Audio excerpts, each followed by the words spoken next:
This is the course Mechanical Vibration. In this presentation, we will talk about unrestrained systems. My name is Carmen Muller-Karger, and this is part of Chapter 5 of our textbook, Mechanical Vibration from Rao.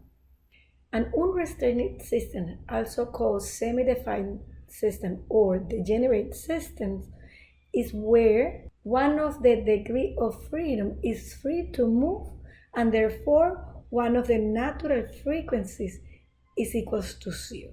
The stiffness matrix of an unrestrained system will be singular.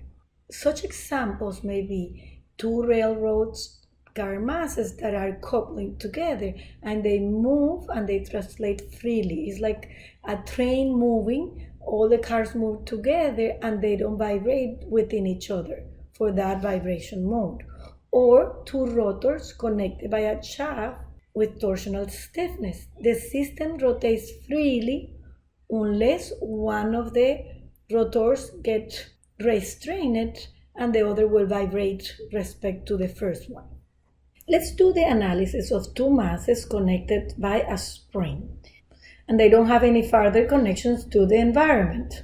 If we do the free body diagram of these two masses, we have the force of the spring, which will be this constant of the spring times the relative motion between the two masses.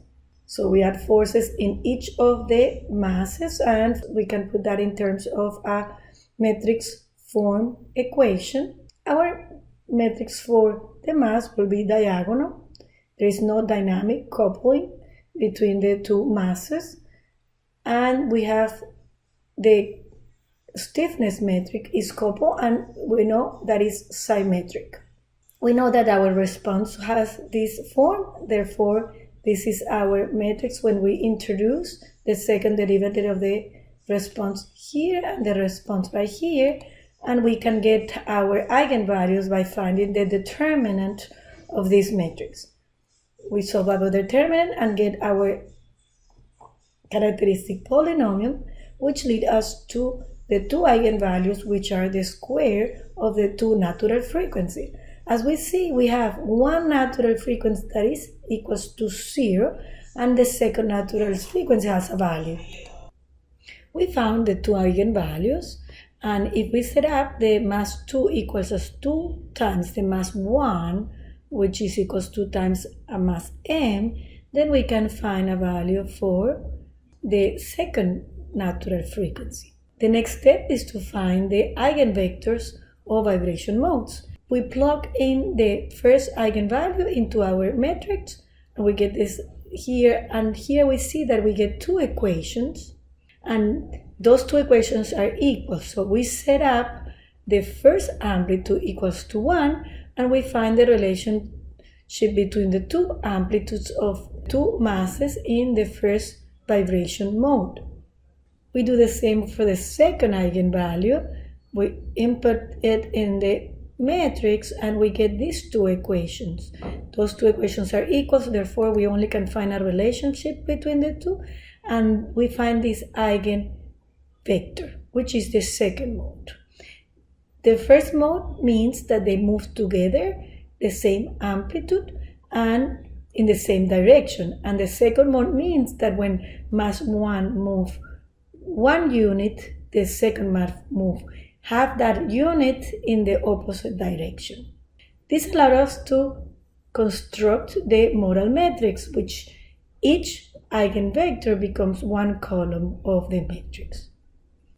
This graphically looks like this.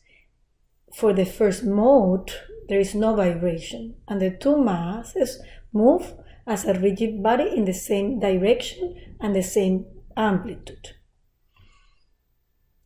For the second mode, whenever the mass 1 move in one direction, when unit 1, the mass 2 move in the other direction, half that unit.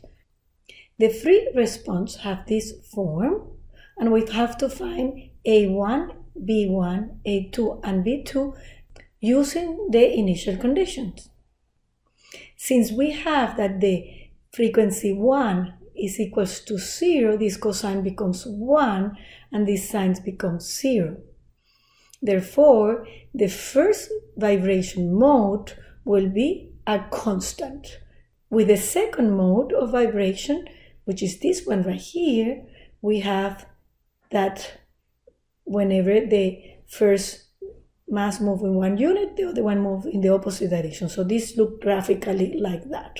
So and the complete response will be equals to a combination of the two modes. Will be the motion of the rigid body plus the vibration motion between the two masses. To find the constants A1, B1, A2, B2, let's set up a set of initial conditions where we have displacement of mass 1 equals to 1, displacement of mass 2 equals to 0, and 0 velocity for mass 1 and mass 2. B1 is the relation between the amplitudes for the first mode, and B2 is the relation between the amplitudes in the second mode, and we plug out these numbers in the formulas that we demonstrate in the narrated lecture, and we get that A1 is equals to 0.333, B1 is equals to 0, A1 is equals to 0.666, and B2 is equals to 0. We plug all these values into our response, and we get finally that the response for mass 1 is a combination of the two modes for that set of initial conditions, and the response of mass 2 is also a combination of the two modes for that set of initial conditions. It means that the mass move as a rigid body, meanwhile they are vibrating between each other with this natural frequency.